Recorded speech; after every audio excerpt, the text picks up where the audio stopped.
افسوس نتونستم با عروسک بودی و من آخر قصه دونستم وجود خالی از دروغ چی ندیدم چی میشد به این حقیقت بیش از این ها میرسیدم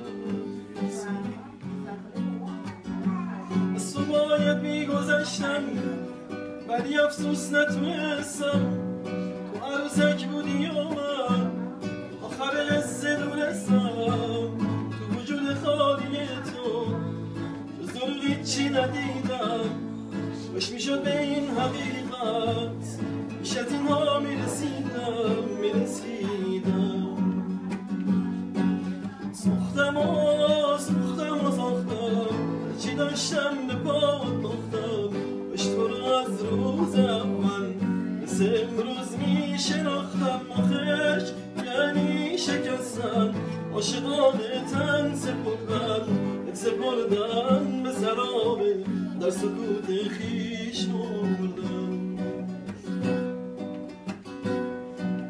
یه روزگاری حرف بین ما نگاه بود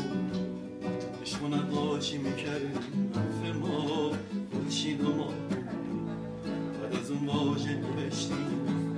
جملمون ستاره چین مثل دریابی بودیم ولی یه زندگی یه روزگاری حرف بین ما نگاه بود عشق و نقاشی میکردیم حرف ما خورشید و ماه بود بعد از اون واژه نوشتیم جملمون ستاره چین بود مثل دریابی بودیم ولی یه زندگی بود